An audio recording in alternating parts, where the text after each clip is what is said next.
How you feeling? Actually, almost normal. Just been a week. My grandchildren. No, my sides are. I was like, some of our kids got it worse. I had the cough. Hi, Rhonda. I had the cough. Good to see you too. Thank you. How's things going? I never had this. All right.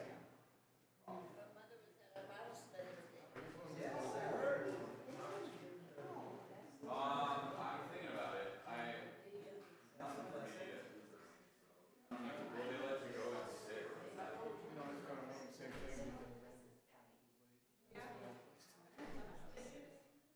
Literally nothing.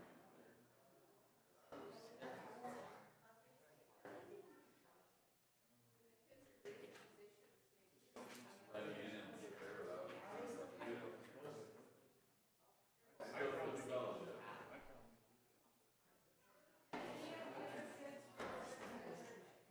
Yeah, I gotta take, doesn't just home school. Hello, Linda. They have a team. Doing okay. Good. It's a good ladies meeting. They go to school, then the car will Praise the Lord. be a school in tomorrow.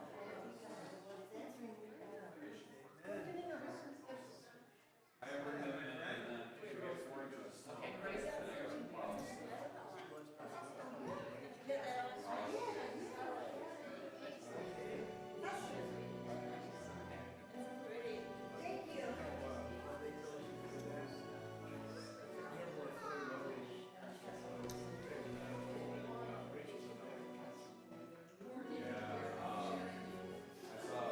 Gary Holloway in Marksville. I think further north, all this rain we get. You know, 9:30. Let's try this.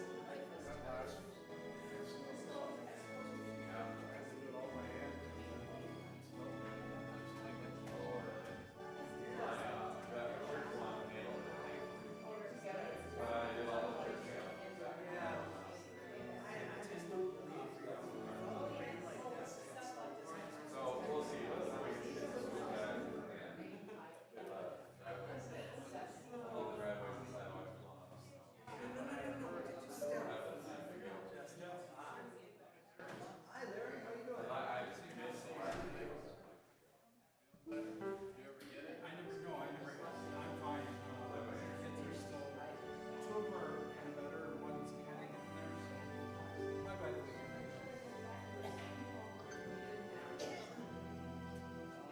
How you doing? Hey, how's it going?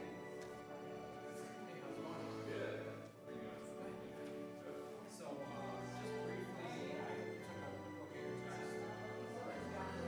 So, when okay, so when Yeah, I can drive.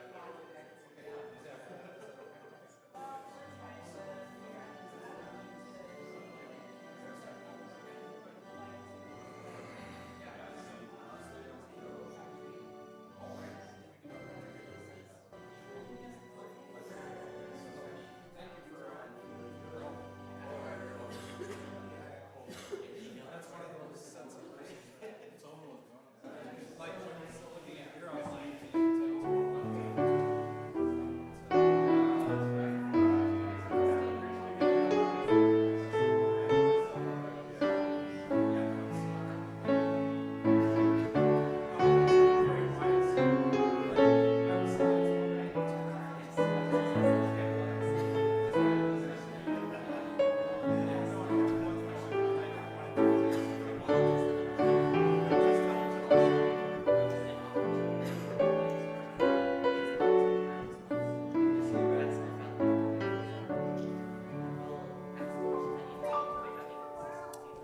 All right, well, we'll go ahead and get started tonight. Welcome, everyone. You want to find your seats?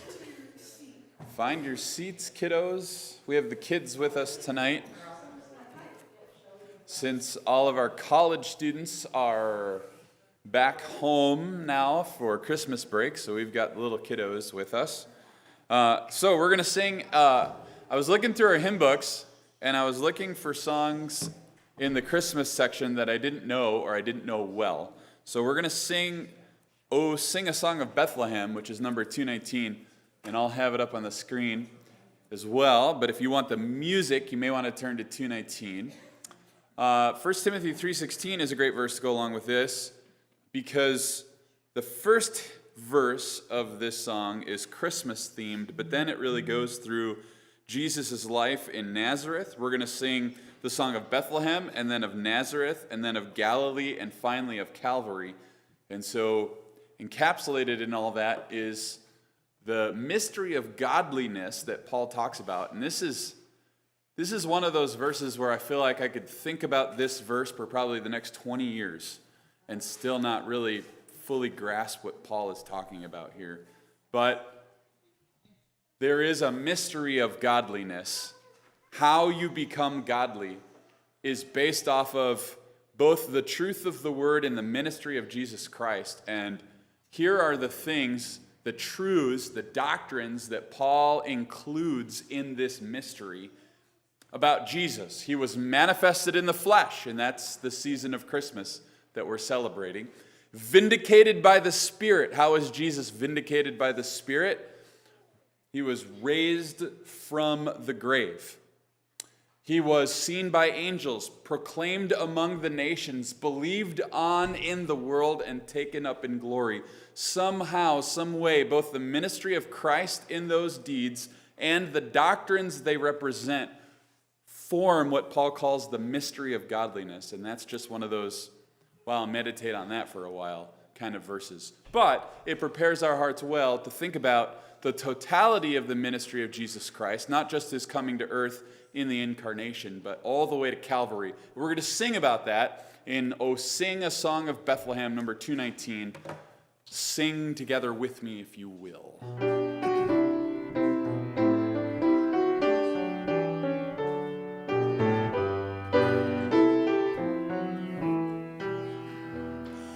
Oh, sing a song of Bethlehem, of shepherds watching there, and of the news that came to them from the angels in the air.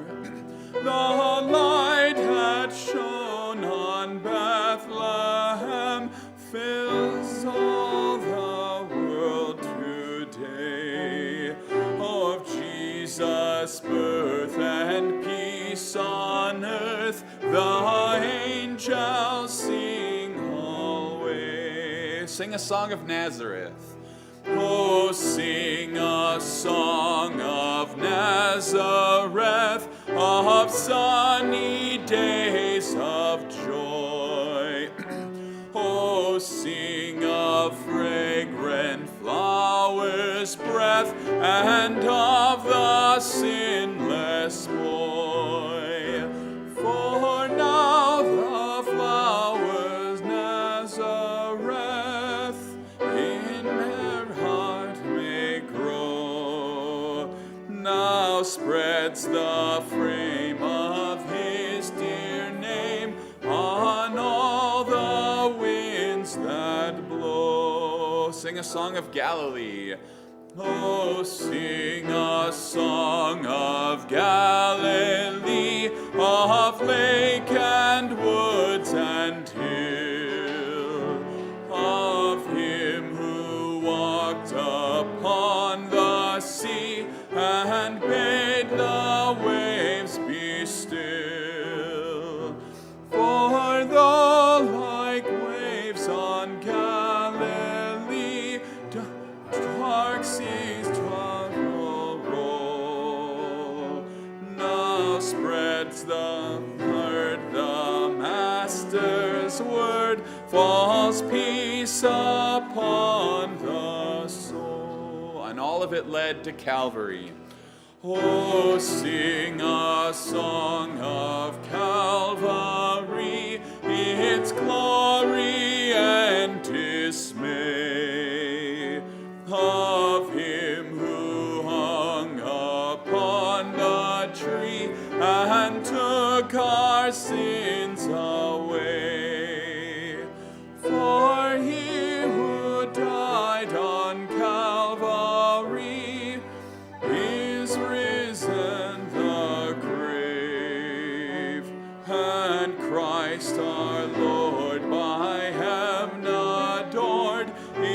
is mighty now to save. Amen. Maybe that would be a song we can keep learning together and add to those songs we sing during Christmas time. All right, Pastor Stevens, come on up.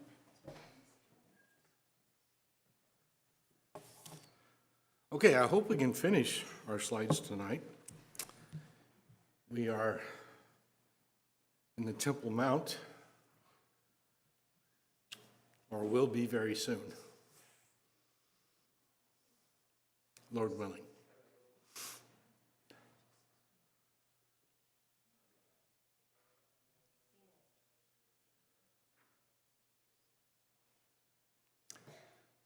Okay, this is St. Anne's Church, and this is where the acoustics were so amazing that,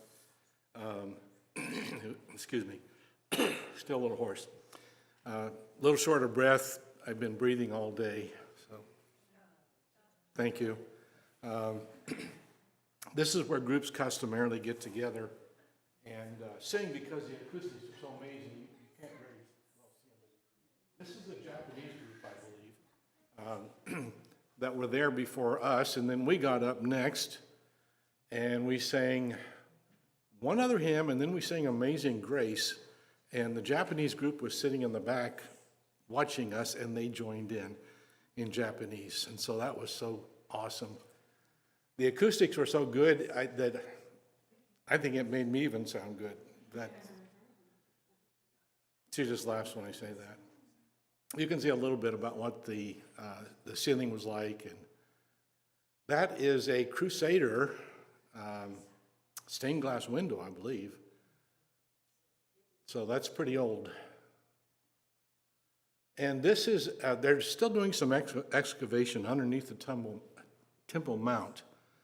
And there was a glass there on the floor so you could look down and see, but there wasn't much to see except a hole. Now this wall here is one huge stone. And it is, I've got it written down here somewhere, 575 tons. Okay? How did they get a 575-ton stone in place? These holes in the wall give someone a clue. They don't know if they did it with elephants or big wheels or how they did it, but they got it there. I just want to mention this is the starting of our tour by a Jewish man, a devout Jewish man, and he took us down. This is underneath the Temple Mount, and they don't own the Temple Mount, but they do have the bottom underneath. And so, and he said like this was like they cut and quarried that rock at the quarry, and then however they. Nobody knows today how they ever got that on site. This is right there where he is. That's where it starts. He had me stand on one side and then another guy on the other side just to give an idea of how big it was, but you couldn't get both of us in the same picture. And he said those holes probably had something to do with how they carried it. I did just say that. We need to keep going.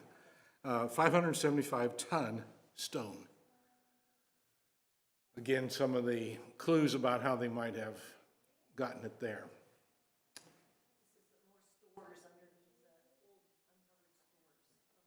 Used to be a marketplace. Oh, this is the video. Okay, this should be a video, Tom.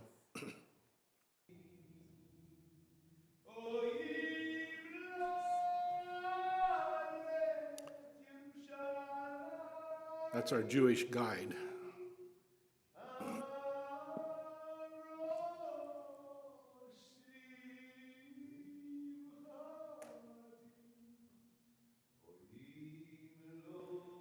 Sounded even better in person.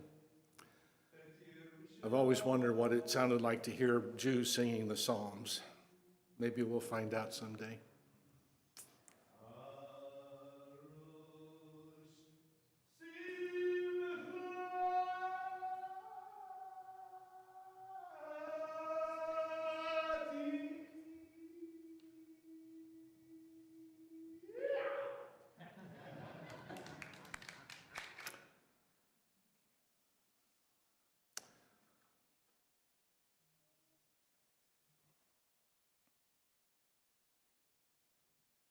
Okay, Golgotha. And does anybody know what this is called? Golgotha, the place of skull. And it has eroded quite a bit. In fact, when we were there, only 2 weeks before, it had eroded quite a bit. But you can see there the eyes, the nose. And I always thought that the cross was up on the top of Mount Calvary, or Mount Golgotha. But according to our guide, that is not where the cross was located. We were sitting facing this mountain, and the guide told us that actually the site of the cross would have been behind us, but it was now on a busy street, and so if you were there, you couldn't have seen anything anyway, and so we really didn't go there. But the place of the crucifixion was on a busy street. There were a lot of people passing by that were stopped and watched as the Lord hung there. Just another better picture maybe of Golgotha. This is the Garden of the Tomb. A lot of beautiful vegetation there. We stopped there and had a time of devotions, which was a great time to have a time of devotions. Some of us walking down the pathway there. This is a wine press, right there in the garden. Okay, those are called sarcophagi, I believe. What they would do is they would, after people had been in the tomb for quite a while and there was nothing left but bones, they would take the bones, put them in the box to make room for the next person. All right, I want you to see this. This is called a nephesh window. Does anybody know what the Hebrew word nephesh means? Okay, no, that is not correct. But you're close. It means soul. The Jews believed that the soul remained in the body for 3 days, and after 3 days the soul would leave the body, therefore the body was permanently dead. And the soul needed a place to escape. So that's the nephesh window, or the soul window right there. You can see this is walled up, and again, that was because of some erosion. We don't know if this was the exact tomb, but we walked to it from the Garden of Gethsemane, from Golgotha, and from the garden of the tomb. It's just a short walk. And so if it wasn't this one, it would have been one very like it. The stone has long since been removed. It would have been a round stone that they rolled like a wheel. And there's the groove for the stone to roll? Yeah, right along that platform there. Can anybody think of any significance about the soul leaving the body after 3 days? That's very vague, but I don't know how to ask it without answering my own question. Think Lazarus. Well, Lazarus was in 4 days. You knew that, but everybody else. Lazarus was in the grave for 4 days. Put 2 and 2 together. The Jews think after the body leaves the soul after 3 days, that's it. I wonder if the Lord waited until the 4th day, just for that very reason. The Bible doesn't say, so we don't know, but it seems like something that the Lord would do. We were actually able to walk inside the tomb, which surprised me. They painted over this inscription. It was there, but you just couldn't see it, so they painted over it. Engraved in the wall. Yeah, and it is a Christian insignia. Guys, it's a Byzantine motto. I don't remember what it says. Something about Christ, though. Yeah, I probably got it written down somewhere, but I didn't put it in my notes. But it just was additional evidence that this could have been the actual tomb. I was surprised we were able to walk in. Once you got in there wasn't really much to see, and you can't see anything from this picture, but this is one big shelf, this is another, and so the tomb could hold 2 bodies. We're standing outside of it there. Very emotional time for me. As you can well imagine, there's a sign right over that tomb. He is not here, he is risen. And I guess that's it. I thought there was more to the pictures. Could have finished that last week, I guess. We also went to the former site of Jericho. There are 3 different cities named Jericho, and there is a Jericho in Jerusalem, or in the area now today, but it's not the one that the Lord said would never be rebuilt. The only thing that's there is a pile of dirt. And so that prophecy proved to be true. When we were there, now this was 2015, so how many years ago? 7 years ago. Gas was $6 a gallon, probably a lot more now.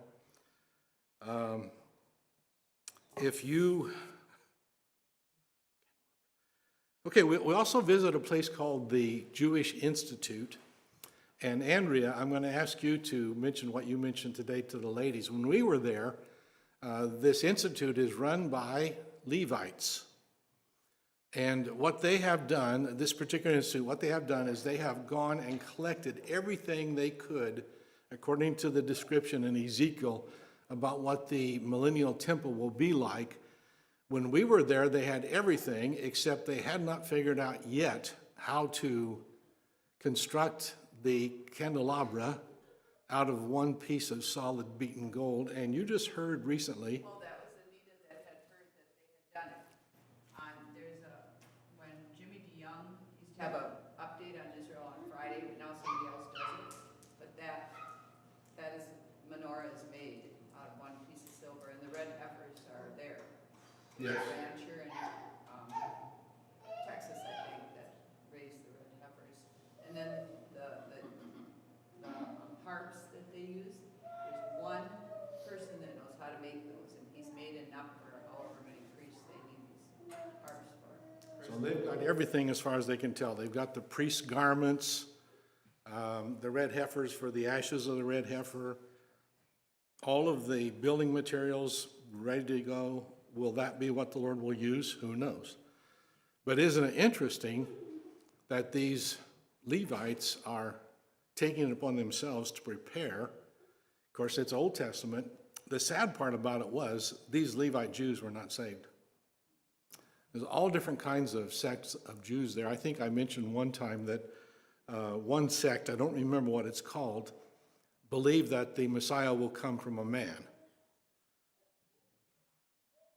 Don't know where they got that. Remember Pastor Counterman asking the guide at the Institute, he said, do you believe these sacrifices, so if you don't do sacrifices now, how do you believe your sins are forgiven? I think the guide answered something about their prayers. They considered their prayers to be a sacrifice. Or their lives or something like that. That the animal sacrifices were only symbolic, and that today that they were a modern day priesthood. I don't know if I mentioned this or not, but on the airplane, we went there just a week or so before Passover. So there were a lot of Jews on the plane. And partway through the flight, several of them got up, got their luggage out of the rack, put on all their regalia, their phylactery on their arm and on their hands, and in front of everybody did their ritual for I don't know how long. And it just made me think about something that Jesus said about the Pharisees. They loved to have the praise of men, and so they would stand on the street corners making long prayers and that type of thing. Also, there were kosher meals, and the Jewish people got served theirs first. Just one other funny thing I'm thinking about. There's a joke, I guess, in Jerusalem. because everywhere you go, there's just rocks all over the place. And so their story was that when God got all the rocks together and gave them to the angels to put them out all over the world, two of the angels collided over Jerusalem. And so I asked what those rocks were called. And they're called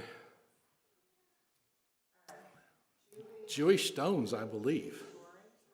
Jewish stones, I believe. And I said, well, I would have taken it for granted. I am trying to use up some extra time. Okay, anybody questions or comments about what we saw, where we, He is not here, he is risen. Good question. Obviously not the Jewish people, yeah. I didn't think to ask that question. I asked our guide a lot of questions, but I don't think I ever got a chance to ask that one. But it is a good question. I've wondered about that too. One comment that I have is, because they were preparing for the Passover, some of the places we went, there were kids running around, just kind of free, free for all. And the guide said, that's because your mom is cleaning the house for the Passover, getting everything ready and preparing the unleavened bread, and that kind of stuff. And so they just chased them out so they can get everything ready and not have them mess it up. So, and I'm thinking, some of them were being kind of naughty. Like that was their routine, that was their ritual. Some of you were at the Praise and Pie Fellowship, and you know that we are going to, as a church, attempt to send Pastor to Israel a year from January. And so be praying about that if you will. We're hoping that we can raise some funds through donations, and then the church maybe contribute in order to, I think every pastor could have a chance to go to Israel. It just brings the Bible to life in so many ways. One other comment that I have is, God has blessed his people. God blesses his people, even like the kibbutz, and they made it well. He's prospered their businesses, and like even with the irrigation system, things to bring to life the earth, they're pretty well off. A lot of them are pretty well off, and there are still more immigrating to Israel. And that was one of the ministries that this guide had, was trying to help those that don't have a home and trying to minister to them and get them settled. But it's exciting to see God. God is, he's working. He's working in their hearts already, in a way, preparing them.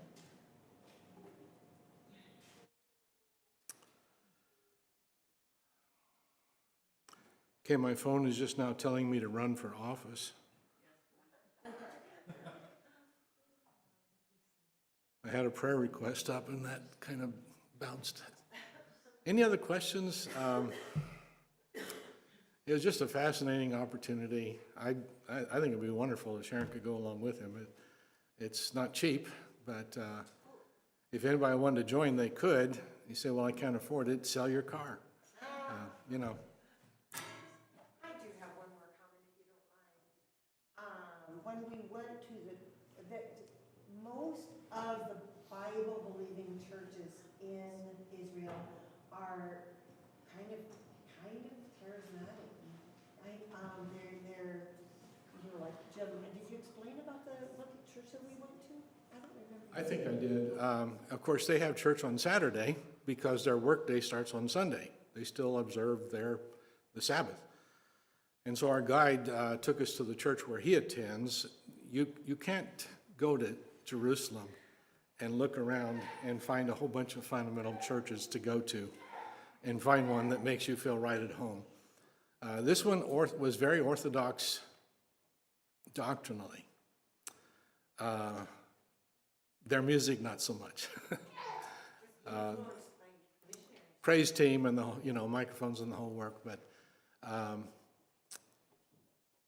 the place was packed. It was so packed that a bunch of us got out. Well, part of us left because the music was so bad, but the rest of them left to make room for Jewish people who were coming in and didn't have any place to sit. So it's good to see that many Jews that do believe that Jesus is their Messiah. Anything else? I have a friend up north, well, my sister has a friend, and she literally goes to or a Torah class on Saturday just to be a Christian witness at the Torah class. And after attending for a couple of years, they have asked her to explain the New Testament, which they're interested and want to hear. Really? Yeah. Wow. Wow, what an open door that might be. Okay, well, I hope that these have been a blessing to you. Probably most of you got this text from Anna.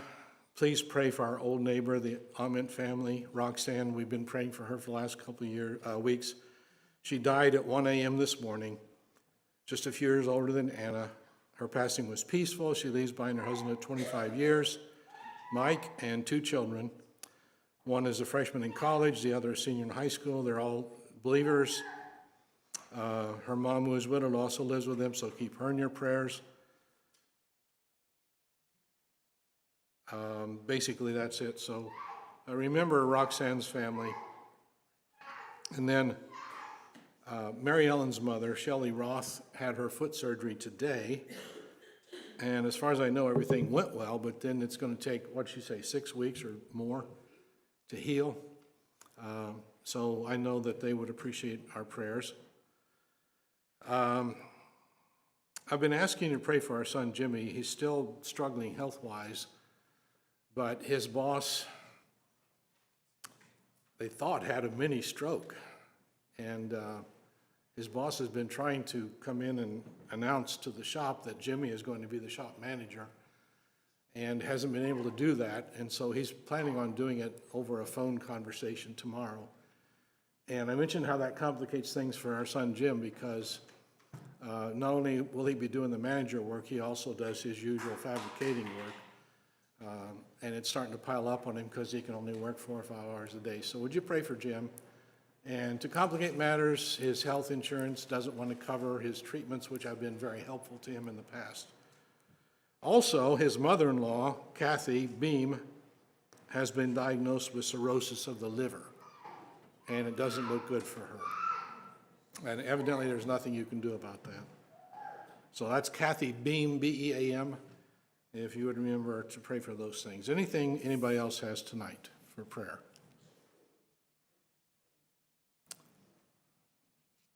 Yes. Barb texted me from California, said that her dad's doing better at home, then all of a sudden he got all this congestion again. Pray for his congestion. Okay. And he's 90 years old. Okay, so pray for Barb's dad. Yes. For Hannah, she had been sick about 3 weeks ago and just relapsed last night. Jackson keeping her feel better. Hannah had a rough day and she's kind of doing a little bit better now. But just pray that she continues to heal. It's really been going around. Anything else? Oh, the Lodwicks are sick? Okay. That probably means Emily won't be at the game tomorrow, right? Okay, let me know. Okay, anything else?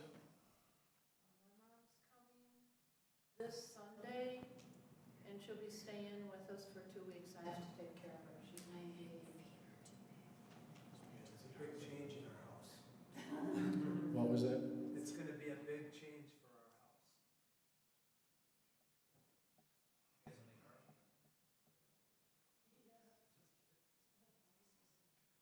Anything else? Okay, you are dismissed for prayer.